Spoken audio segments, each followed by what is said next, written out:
ಸ್ನೇಹಿತರೆ ನಮಸ್ತೆ, ಪ್ರತಿಧ್ವನಿಗೆ ಸ್ವಾಗತ. ಇಡೀ ರಾಜ್ಯದ ಅಷ್ಟು ಸಮಾಜದ ಸ್ವಾಮೀಜಿಗಳು ಅಂದ್ರೆ ಆದಿಚುಂಚನಗಿರಿ ಮಠ ಆಗಿರ್ಬೋದು ಅಥವಾ ಕುರುಬ ಸಮಾಜದ ಮಠ ಆಗಿರ್ಬೋದು, ಜೊತೆನಲ್ಲಿ ಏನ್ ಈಗ ಪಂಚಮಸಾಲಿ ಮಠ, ಸೊ ಈ ಎಲ್ಲಾ ಮಠಗಳು ಕೂಡ ಅಚ್ಚರಿಗೆ ಒಳಗಾಗುವಂತಹ ಜೊತೆಯಲ್ಲಿ ಭಯ ಭೀತಿಗೊಳಿಸುವಂತಹ ಹೇಳಿಕೆಯೊಂದನ್ನ ಇದೀಗ ಬಿಜೆಪಿಯ ವಿಪಕ್ಷ ಉಪನಾಯಕ ಸೊ ಅರವಿಂದ್ ಬೆಲ್ಲದವರು ಇಂತಹದೊಂದು ಹೇಳಿಕೆಯನ್ನ ಕೊಟ್ಟಿದ್ದಾರೆ.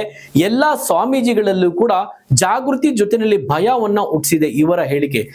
ಇಷ್ಟಕ್ಕೂ ಏನಾಗಿದೆ ಅನ್ನೋದನ್ನ ನೋಡೋದಾದ್ರೆ, ಹುಬ್ಬಳ್ಳಿನಲ್ಲಿ ಒಂದು ಸ್ಟೇಟ್ಮೆಂಟ್ ಮಾಡಿದ್ದಾರೆ ಅರವಿಂದ್ ಬೆಲ್ಲದವರು. ಜಯಮೃತ್ಯುಂಜಯ ಸ್ವಾಮೀಜಿ ಅವರಿಗೆ ವಿಷಪ್ರಾಶನ ಅಂದ್ರೆ ವಿಷವನ್ನ ಆಹಾರದಲ್ಲಿ ಹಾಕಲಾಗಿದೆ. ಯಾರೋ ದುರುಳರು ಇಂತಹದೊಂದು ಇಂತಹದೊಂದು ದುಷ್ಕೃತ್ಯವನ್ನ ಮಾಡಿದ್ದಾರೆ. ಅವರ ಪ್ರಾಣಕ್ಕೆ ಕುತ್ತು ತರುವಂತಹ ಶ್ರೀಗಳ ಪ್ರಾಣಕ್ಕೆ ಕುತ್ತು ತರುವಂತಹ ಕೆಲಸವನ್ನ ಮಾಡಿದ್ದಾರೆ. ಆಹಾರದಲ್ಲಿ ಅವರು ಸ್ವಾಮೀಜಿಗಳು ಸೇವಿಸಿರುವಂತಹ ಆಹಾರದಲ್ಲಿ ವಿಷಪ್ರಾಶನ ಮಾಡೋದಂದ್ರೆ ಏನ್ ಸುಮ್ಮನೆನಾ? ಅದಕ್ಕೆ ಹೇಳಿದ್ದು ಸಾಕಷ್ಟು ಮಠಗಳಿದೆ. ಆದಿಚುಂಚನಗಿರಿ ಆಗಿರ್ಬೋದು ಅಥವಾ ಕುರುಬ ಸಮುದಾಯದ ಸ್ವಾಮೀಜಿಗಳಾಗಿರ್ಬೋದು, ಸಾಕಷ್ಟು ಮಠ ಮಾನ್ಯಗಳು ರಾಜ್ಯದಲ್ಲಿ ಇದಾವೆ. ಈ ಎಲ್ಲ ಸ್ವಾಮೀಜಿಗಳು ಕೂಡ ಇಂತಹದೊಂದು ಸುದ್ದಿಯನ್ನ ಕೇಳಿ ಇದೀಗ ಜಾಗೃತರಾಗಿದ್ದಾರೆ. ಅವರು ಕೂಡ ಯಾರೊಬ್ರನ್ನು ಕೂಡ ನಂಬದೇ ಇರುವಂತಹ ಒಂದು ಸ್ಥಿತಿಗೆ ಇದೀಗ ಬಂದು ತಲುಪಿದ್ದಾರೆ. ಹೆಂಗಾಯ್ತು, ಏನಿದು ಕತೆ ಅಂತ ನೋಡೋದಾದ್ರೆ, ಜಯಮೃತ್ಯುಂಜಯ ಸ್ವಾಮೀಜಿಗೆ ವಿಷಪ್ರಾಶನವನ್ನ ದುರುಳರು ಮಾಡಿದ್ದಾರೆ. ಇಂಥದ್ದೊಂದು ಹೇಳಿಕೆಯನ್ನು ಹುಬ್ಬಳ್ಳಿಯಲ್ಲಿ ಕೊಟ್ಟಿದ್ದಾರೆ ಅರವಿಂದ್ ಬೆಲ್ಲದವರು. ವಿಪಕ್ಷ ನಾಯಕ, ನೀವು ಹೇಳಿ ಕೇಳಿ, ಅವರು ಒಬ್ಬ ಸಾಮಾನ್ಯ ವ್ಯಕ್ತಿ ಅಲ್ಲ, ಯಾರೋ ಒಬ್ಬ ಸಾಮಾನ್ಯ ವ್ಯಕ್ತಿ ಯಾವುದೋ ಒಂದು ಸೋಷಿಯಲ್ ಮೀಡಿಯಾದಲ್ಲಿ ಏನೋ ಮಾತಾಡ್ತಾ ಇದ್ದಾರೆ ಬಿಡ್ರಿ ಅಂತೇಳಿ ನಾವು ನೆಗ್ಲೆಕ್ಟ್ ಮಾಡೋ ಹಾಗೋಗಿಲ್ಲ.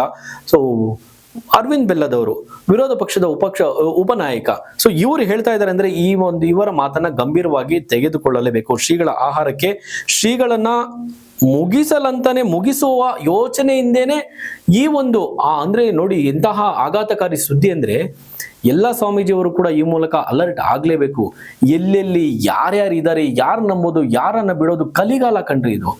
ಯಾರನ್ನು ನಂಬೋದಕ್ಕೆ ಆಗೋದಿಲ್ಲ. ಯಾರ ಜೊತೆನಲ್ಲೂ ಎಲ್ಲಿ ಒಂದಷ್ಟು ವಿಶ್ವಾಸ ರಹಿತ ಇರುತ್ತಲ್ಲ, ಅಥವಾ ನಂಬಿಕೆ ದ್ರೋಹಿಗಳಿರ್ತಾರಲ್ಲ, ಸ್ನೇಹದಲ್ಲೇ ಒಳಗೊಳಗೆ ಕುತಂತ್ರ ಮಾಡುವಂತಹ ತಂತ್ರಗಾರಿಕೆ ಕುತಂತ್ರ ಬುದ್ಧಿ ಇರ್ತಾರಲ್ಲ, ಅಂತವ್ರ ಜೊತೆ ಯಾವತ್ತೂ ಕೂಡ ಸ್ವಾಮೀಜಿಗಳು ಮಾತ್ರ ಅಲ್ಲ, ನೀವುಗಳು ಕೂಡ ಯಾವತ್ತು ಊಟ ಆಹಾರಗಳನ್ನ ಕೊಟ್ಟರು ಕೂಡ ಸೇವನೆ ಮಾಡಬಾರ್ದು.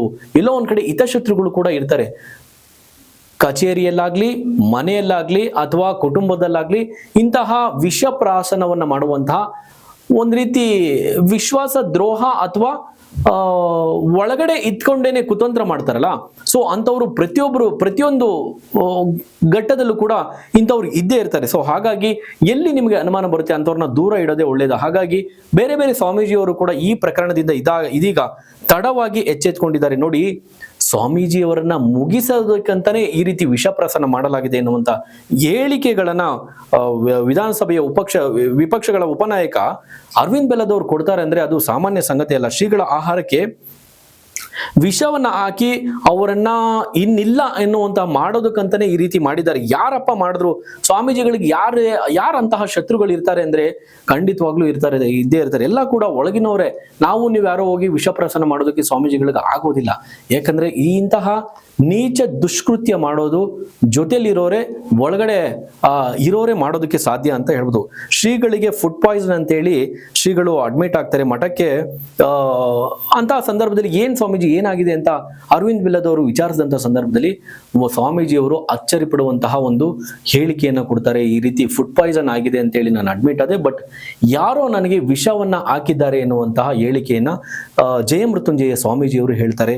ನಿಜಕ್ಕೂ ಆಶ್ಚರ್ಯ ಅನ್ಸುತ್ತೆ. ಯಾರು ಹಾಕಿದ್ರು ಅನ್ನೋದನ್ನ ನೋಡೋದಾದ್ರೆ, ಇಲ್ಲಿ ಮಠದ ಹೊರಗಡೆ ಇಬ್ರು ಅನ್ಯ ಧರ್ಮೀಯ ಹುಡುಗರು, ಅಂದ್ರೆ ಹಿಂದೂ ಧರ್ಮಕ್ಕೆ ಸೇರದೆ ಇರುವಂತಹ ಅನ್ಯ ಧರ್ಮೀಯ ಹುಡುಗರು ಮಠದ ಹೊರಗಡೆ ಅನುಮಾನಾಸ್ಪದವಾಗಿ ಓಡಾಡ್ತಾ ಇದ್ರಂತೆ ಸ್ವಲ್ಪ ದಿನಗಳಿಂದ.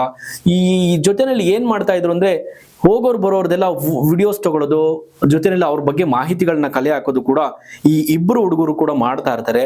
ಮಠಕ್ಕೆ ಆಗಾಗ ಬಂದು ಹೋಗೋದು ಕೆಲಸಗಳನ್ನು ಕೂಡ ಮಾಡ್ತಾ ಇರ್ತಾರೆ. ಏಕಾಏಕಿ ಏನ್ ಮಾಡಿಲ್ಲ. ಇವರು ಕೂಡ ಮಠದ ಹೊರಗೆ ಸಾಕಷ್ಟು ಒಂದು ಸ್ವಲ್ಪ ವಿಚಾರಣೆ ಮಾಡಿದ್ದಾರೆ, ಓಡಾಡಿದ್ದಾರೆ, ಏನೆಲ್ಲ ಹೇಗೆಲ್ಲ ಸ್ವಾಮೀಜಿಗೆ ವಿಷಪ್ರಾಸನ ಮಾಡ್ಬೋದು, ಅಲ್ಲೆಲ್ಲ ಏನೇನೆಲ್ಲ ಇದೆ ಅನ್ನೋದನ್ನ ಕೂಲಂಕುಷವಾಗಿ ಇಬ್ರು ಕೂಡ ಅಬ್ಸರ್ವ್ ಮಾಡಿದ್ದಾರೆ, ವಿಡಿಯೋ ಕೂಡ ಮಾಡ್ಕೊಂಡಿದ್ದಾರೆ ಅಂತ ಹೇಳಿ ಭಕ್ತರು ಕೂಡ ಆರೋಪ ಮಾಡ್ತಾ ಇದ್ದಾರೆ. ಇದೇ ಅನ್ಯ ಧರ್ಮೀಯ ಹುಡುಗರು ಅಡುಗೆ ಮನೆಗೆ ಹೋಗಿದ್ರು ಎನ್ನುವಂತ ಮಾಹಿತಿ ಲಭ್ಯವಾಗ್ತಾ ಇದೆ. ಇಂತಹ ಆಘಾತಕಾರಿ ಸುದ್ದಿ ಕಣ್ರಿ.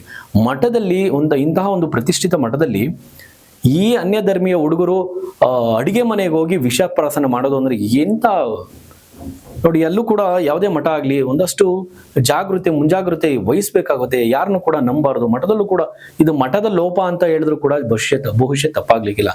ನೋಡ್ಕೊಬೇಕಾಗುತ್ತೆ. ಅಲ್ಲಿ ಮಠದ ನಿರ್ವಾಹಕರಾಗಿರ್ಬೋದು ಅಥವಾ ಅಲ್ಲಿನ ಯಾರು ಇರ್ತಾರಲ್ಲ ಇದಕ್ಕೆ ಸಂಬಂಧಪಟ್ಟವಂಥವ್ರು, ಆ ಅಡಿಗೆ ಮನೆಯನ್ನ ಜವಾಬ್ದಾರಿ ತೆಗೆದುಕೊಂಡಿರುವಂಥವ್ರು, ಅಂಥವ್ರು ಕೂಡ ಮಠಗಳಲ್ಲಿ ಇನ್ನು ಮುಂದಾದ್ರು ಈ ಪ್ರಕರಣದಿಂದಾದ್ರೂ ಎಚ್ಚೆತ್ಕೊಂಡು ಯಾರನ್ನು ಕೂಡ ಅಡಿಗೆ ಮನೆಗೆ ಅಷ್ಟು ಸುಲಭವಾಗಿ ಬಿಟ್ಕೊಳ್ಬಾರ್ದು. ಮಠದಲ್ಲಾಗ್ಲಿ ಮನೆಯಲ್ಲಾಗ್ಲಿ ಬಹಳ ಡೇಂಜರ್ ಅದು. ಎಲ್ಲ ಹಿತಶತ್ರುಗಳೇ ಇಂತಹ ಕೆಲಸಗಳು ಮಾಡೋದು. ಅಂದ್ರೆ ಈ ಊಟ ಮಾಡಿದ ಸ್ವಲ್ಪ ಹೊತ್ತಿನಲ್ಲೇ ಶ್ರೀಗಳಿಗೆ ಆರೋಗ್ಯ ಹದಗೆಟ್ಬಿಡುತ್ತಂತೆ. ಶ್ರೀಗಳಿಗೆ ಬೇರೆ ಬೇರೆ ಸಿಂಪ್ಟಮ್ಸ್ ಕಾಣಿಸ್ಕೊಂಡಿದೆ. ಹಂಗಾಗಿ ವಾಮಿಟ್ ಆಗೋದು, ಹೊಟ್ಟೆನಲ್ಲಿ ಏನೋ ಪೇನು, ಸೊ ಎದೆ ಭಾಗದಲ್ಲಿ ಒಂದಷ್ಟು ನೋವು ಬರೋದು, ಸುಸ್ತು, ಸೊ ಈ ರೀತಿಯ ಆಮೇಲೆ ವಾಮಿಟ್ ಆಗ್ತಾ ಇರೋದು. ಇದು ವಾಮಿಟ್ ಅಂದ ತಕ್ಷಣವೇ ನಮಗೆ ಗೊತ್ತಾಗುತ್ತೆ ಎಲ್ಲ ಒಂದ್ ಕಡೆ ವಿಷಪ್ರಾಸನ ಆಗಿರುವಂಥದ್ದು, ಫುಡ್ ಪಾಯ್ಸನ್ ಆಗಿರೋದು ಅಂತ ಹೇಳಿ. ಸೊ ಸ್ವಾಮೀಜಿಯವರು ಹೋಗಿ ಆಸ್ಪತ್ರೆಗೆ ದಾಖಲಾಗ್ತಾರೆ. ಬಟ್ ಔಟ್ ಆಫ್ ಡೇಂಜರ್ ಅಂತ ಹೇಳಿದ್ದಾರೆ ವೈದ್ಯರು. ಈಗ ತಿಳಿಸಿರುವಂತೆ ಏನೋ ಯಾವ ಪ್ರಾಣಕ್ಕೆ ಯಾವುದೇ ಅಪಾಯ ಇಲ್ಲ ಅಂತೇಳಿ ಹೇಳಿರುವಂಥದ್ದು ಪುಣ್ಯದ ಸುದ್ದಿ ಅಂತಾನೆ ಹೇಳ್ಬೋದು. ಆರೋಗ್ಯ ಹದಗೆಟ್ಟಿದೆ, ಯಾರೋ ವಿಷಪ್ರಾಸನ ಮಾಡಿದೆ ಅಂತ ಹೇಳಿ ಅರವಿಂದ್ ಬೆಲ್ಲದವ್ರ ಹತ್ರ ಸ್ವತಃ ಸ್ವಾಮೀಜಿಯವರೇ ಹೇಳ್ಕೊಳ್ತಾರೆ. ಜಯ ಮೃತ್ಯುಂಜಯ ಸ್ವಾಮೀಜಿಯವರೇ ಹೇಳ್ಕೊಂತಾರೆ. ಇನ್ನು ಯಾರು ಈ ಜಯ ಮೃತ್ಯುಂಜಯ ಸ್ವಾಮೀಜಿಯವರು ಅನ್ನೋದು ಎಲ್ರಿಗೂ ಕೂಡ ಗೊತ್ತಿದೆ. ಕೂಡಲ ಸಂಗಮದ ಪಂಚಮಸಾಲಿ ಪೀಠದ ಅಧ್ಯಕ್ಷರು ಕೂಡ ಶ್ರೀಗಳಾಗಿದ್ದಾರೆ. ಪೀಠದಲ್ಲಿ ಈ ಪೀಠದಿಂದ ಒಂದಷ್ಟು ಗೊಂದಲ ಕೂಡ ಇತ್ತು ಒಳಗೊಳಗೆ. ಪೀಠದಿಂದ ಇವರನ್ನ ಇಳಿಸ್ಬೇಕು ಎನ್ನುವಂತಹ ಕೆಲವೊಂದು ವರ್ಗ ವಾದ ಮಾಡ್ತಾ ಇತ್ತು. ಇಲ್ಲ, ಪೀಠದಲ್ಲಿ ಶ್ರೀಗಳೇ ಮುಂದುವರಿಲಿ ಅಂತ ಹೇಳಿ ಇನ್ನೊಂದು ವರ್ಗ ವಾದ ಮಾಡ್ತಾ ಇತ್ತು. ಸ್ವಲ್ಪ ಅವರಲ್ಲೂ ಕೂಡ ತಿಕ್ಕಾಟ ಇತ್ತು.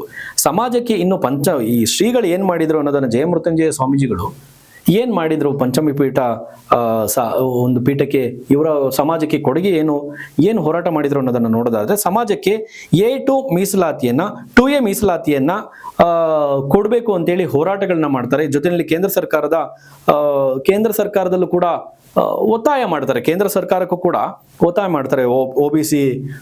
OBC-ನಲ್ಲಿ ನಮ್ಮ ಒಂದು ಸಮಾಜವನ್ನು OBC-ಯ ವರ್ಗಕ್ಕೆ ಸೇರಿಸಿ ಅಂತೇಳಿ ಕೂಡ ಇಲ್ಲಿ ಶ್ರೀಗಳು ಹೋರಾಟ ಮಾಡ್ತಾರೆ. ಸೊ ಹೀಗೆ ಮಠದಲ್ಲಿ ಒಂದಷ್ಟು ಗೊಂದಲ, ಒಂದಷ್ಟು ಸ್ವಾಮೀಜಿಗಳು ಕೂಡ ಸಮಾಜಕ್ಕೆ ಮಾಡಿದಂತಹ ಹೋರಾಟಗಳು ಎಲ್ಲವನ್ನು ಪರಿಗಣಿಸಿ ಎಲ್ಲ ಒಂದ್ ಕಡೆ ಹಿತಶತ್ರುಗಳೇ ಈ ರೀತಿ ಮಾಡಿದ್ದಾರೆ ಅಂತ ಹೇಳಿ ಮೇಲ್ನೋಟಕ್ಕೆ ಕಂಡು ಬರ್ತಾ ಇದೆ. ಬಟ್ ಅರವಿಂದ್ ಬೆಲ್ಲದವರು ಹೇಳ್ತಾ ಇರುವಂತೆ ಹಿಂದೂ ಅಲ್ಲದ ಅನ್ಯ ಧರ್ಮೀಯ ಹುಡುಗರು ಇಬ್ರು ಎಲ್ಲವನ್ನು ವಾಚ್ ಮಾಡಿ ಒಂದಷ್ಟು ಎಲ್ಲೆಲ್ಲಿ ಏನೇನಿದೆ ಲೂಪೋಲ್ಸ್ ನೋಡ್ಕೊಂಡು ಅಡುಗೆ ಮನೆಗೆ ನುಗ್ಗಿ ವಿಷಪ್ರಾಸನ ಮಾಡಿ ಸ್ವಾಮೀಜಿ ಅವರಿಗೆ ಈ ರೀತಿ ಆಹಾರದಲ್ಲಿ ವಿಷ ಸೇವಿಸುವಂತೆ ಮಾಡಿದ್ದಾರೆ ಎನ್ನುವಂತಹ ಆರೋಪವನ್ನ ಇದೀಗ ಕೇಳಿ ಬರ್ತಾ ಇರುವಂಥದ್ದು. ಈ ಮೂಲಕ ಬೇರೆ ಎಲ್ಲಾ ಮಠ ಮಾನ್ಯಗಳಿಗೂ ಬೇರೆ ಎಲ್ಲಾ ಸ್ವಾಮೀಜಿಗಳಿಗೂ ಇದೊಂದು ಪ್ರಕರಣ, ಉದಾಹರಣೆ. ಇನ್ನು ಮುಂದಾದ್ರೂ ಈ ರೀತಿ ಅಡಿಗೆ ಮನೆಗೆ ಅನಾಮಿಕರನ್ನು ಬಿಟ್ಕೊಳ್ಳದೆ ಇರಲಿ ಅನ್ನುವಂಥದ್ದು ನಮ್ಮ ವಾಹಿನಿಯ ಕಳಕಳಿ. ಸ್ನೇಹಿತರೆ, ಈ ಸುದ್ದಿಗೆ ಸಂಬಂಧಪಟ್ಟಾಗಿ ನಿಮ್ಮ ಅನಿಸಿಕೆಯನ್ನು ಕಾಮೆಂಟ್ ಮಾಡಿ. ನೋಡ್ತಾರೆ ಪ್ರತಿಧ್ವನಿ.